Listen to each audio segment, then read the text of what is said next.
Bom dia, pessoal. Vamos de BTC na manhã dessa segunda-feira, 4 de novembro. Agora na Espanha, 9 horas e 46 minutos. No Brasil, 5 e 46 da manhã. Gente, vejam que movimentação maldosa da BTC aqui no 4 horas, ancorado pela nossa banda de VWAP semanal.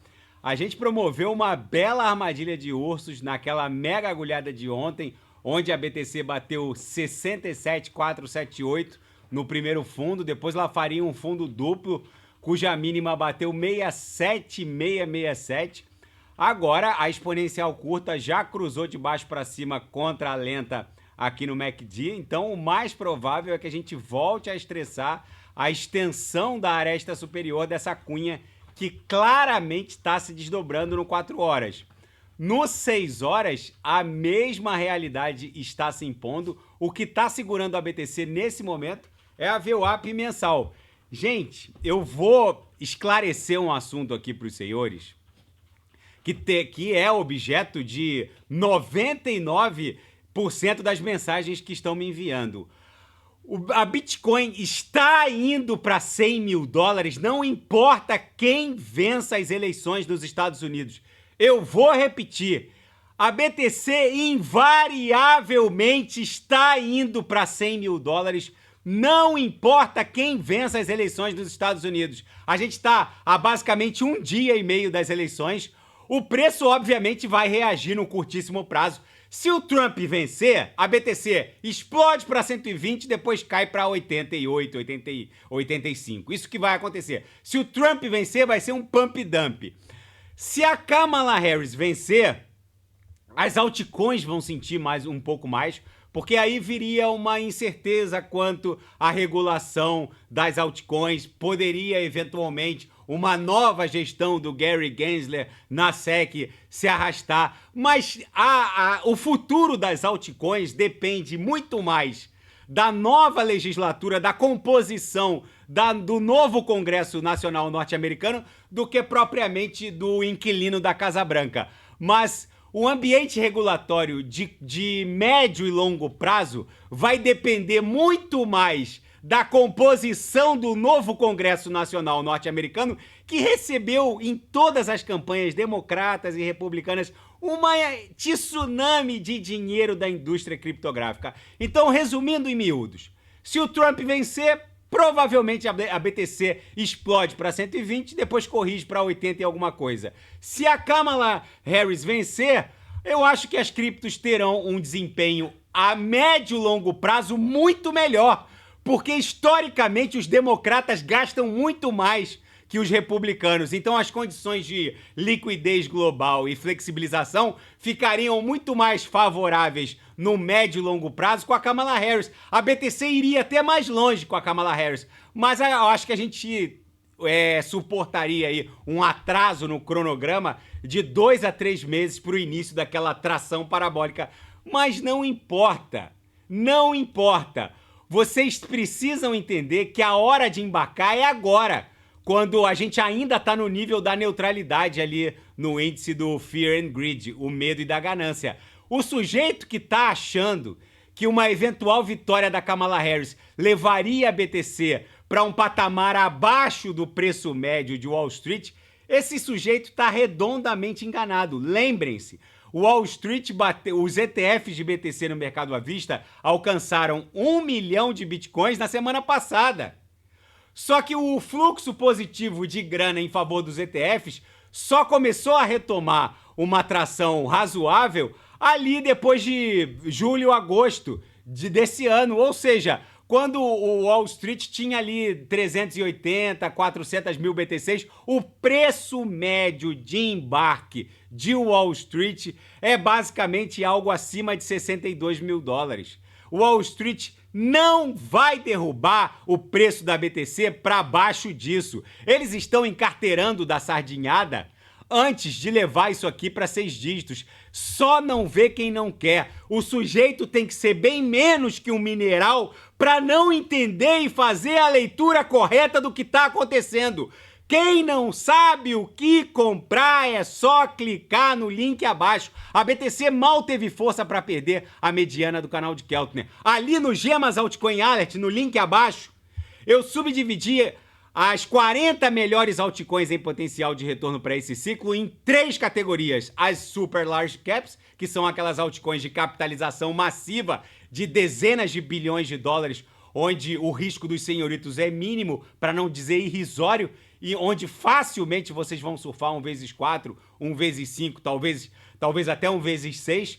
A segunda classificação, que são as middle caps, que são aquelas altcoins com capitalização ligeiramente menor, o risco é ligeiramente mais alto, não é um risco tão mais alto assim, mas facilmente vocês vão surfar 1x20. E as microcaps e small caps, onde a capitalização é pequena, o risco é bem mais alto, mas se qualquer das microcaps explodirem, facilmente vocês vão surfar 1x50, 1x100 ou até mais. Vocês vejam que a BTC não tem força para cair. O sujeito para estar desembarcado do mundo cripto, ele precisa ser bem menos que um mineral.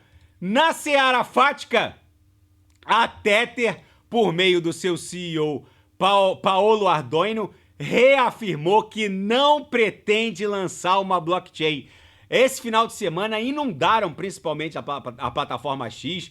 São hackers que invadem contas de corporações e inventam que um token de governança ou gás de uma blockchain da Tether que vai ser lançado. E aí o sujeito que não tem experiência no mundo cripto acaba embarcando nesses tokens fraudulentos. A Tether reafirma que não planeja lançar nenhuma blockchain, nenhuma solução de camada 2 rodando na ETH, nenhum novo consenso. Os hackers inventaram também que eles estariam lançando uma solução de camada 1 no ecossistema Atom Cosmos. É tudo falácia. O CEO da Tether afirmou que não há nenhum objetivo de lançar uma blockchain, seja camada 1, seja camada 2. E a Ethereum é como a Amazon dos anos 90, afirma essa diretora da 21 Shares, a Lina Eldib. Ela afirma que o potencial da Ethereum é criminosamente subavaliado por Wall Street. Na verdade, o Wall Street começou a ostentar influxo positivo de dólar em favor dos ETFs de ETH faz uma semana. Então, para quem acha que a ETH morreu, para quem acha que a ETH não tem futuro, é bom rever os próprios conceitos. Eu sei que a curva de adoção da Solana está muito agressiva. É possível que até o final desse ciclo a Solana flipe a ETH como a maior solução de camada 1 do planeta, mas isso por si só não desmerece a ETH de uma grande revolução em termos de circulação de dados e riqueza. A ETH, mesmo com a Solana flipando ela, vai continuar ostentando um crescimento, até porque ela é a camada mãe de 99% das soluções de camada 2 que rodam hoje no mundo cripto. Não há como negar que a ETH é sim uma besta enjaulada.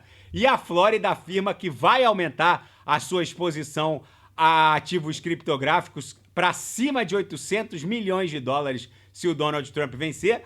O estado da Flórida, por meio do seu diretor financeiro, o Jimmy Patronis, eles afirmaram que já possuem uma exposição a ativos criptográficos em torno de 800 milhões de dólares, um número crescente de estados da Federação Norte-Americana afirma que está se expondo a ETFs de BTC no mercado à vista. O estado da Flórida está se expondo a outros ativos criptográficos. É o novo normal na seara geopolítica e finanças internacionais. Kamala Harris, na reta final da campanha, apela para cristãos e árabes americanos. Donald Trump está endurecendo o discurso com uma retórica mais agressiva. Enfim, cada um está imprimindo um viés específico para essa reta final da própria campanha. E a maior emissora de stablecoin do mundo, a Tether, está vendo um crescimento exponencial na adoção de criptoativos, principalmente stablecoins, nas nações, nos países sancionados pelo Ocidente, principalmente na Europa Ocidental, Oriente Médio e África, e países sancionados pelo Ocidente, como Rússia e Irã, viram um crescimento absurdo no uso de stablecoins. No caso da Rússia, a gente sabe, a Rússia foi excluída do sistema SWIFT de quitação transnacional de divisas. A Rússia agora aceita o USDT como contrapartida para suas exportações.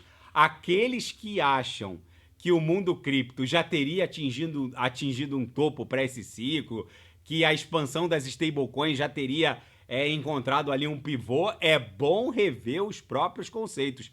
A adoção de ativos criptográficos pela Europa Oriental e pela Rússia e pelo Irã não para de crescer exponencialmente. Agora os BRICS estão considerando colocar até BTC numa cesta de divisas para criar uma alternativa ao dólar norte-americano. Eu volto a insistir, quem não sabe o que comprar é só clicar no link abaixo. O que vem por aí não encontra precedentes nos ciclos anteriores, vem basicamente uma tsunami de liquidez em direção ao mundo criptográfico, principalmente as altcoins, e o Líbano e Israel podem concordar com um acordo de cessar fogo nos próximos 3 dias. Na verdade, o Líbano estaria aceitando colocar o Hezbollah para cima do Rio Litani, que foi a resolução da ONU que encerrou a guerra entre Israel e o Líbano lá em 2006. E a Israel não quer nada mais, nada menos que o cumprimento de uma resolução da ONU para poder permitir que os habitantes do norte de Israel voltem para suas residências com a retirada do Hezbollah ali da região do sul do Líbano. Aqueles que estão aguardando o mundo voltar a ter cheiro de flores nas ruas, com o encerramento da guerra russo-ucraniana, com o encerramento desse conflito Hamas-Hezbollah versus Israel no Oriente Médio, para aqueles que estão esperando tudo isso, talvez o mundo esteja mais próximo de um período de paz do que alguns incautos estejam imaginando. O fato é que, se o Donald Trump vencer, ele não manda mais 1 centavo para a Ucrânia. E se o Donald Trump vencer, é muito provável que os Estados Unidos deem aval para a política de Israel no Oriente Médio e o Irã e esses proxies iranianos, Hezbollah, Hamas, Houthis, acabem recuando fortemente, porque o Trump daria aval para qualquer política do Netanyahu. Ou seja, para quem está esperando todas essas guerras terminarem para aportar na BTC, é bom aportar agora, porque facilmente a BTC explodiria para 200 mil dólares se o mundo voltasse a viver um período de paz. Gente, nesse cenário, a BTC segue desenhando uma canaleta virtual de alta brutal que provavelmente na próxima pernada vai romper o último topo histórico nominal. Daqui a pouco eu volto com ETH, Binance Coin, Atom, Avax, Solana e quem quiser sugerir é só colocar nas mensagens abaixo. Grande abraço, até daqui a pouco.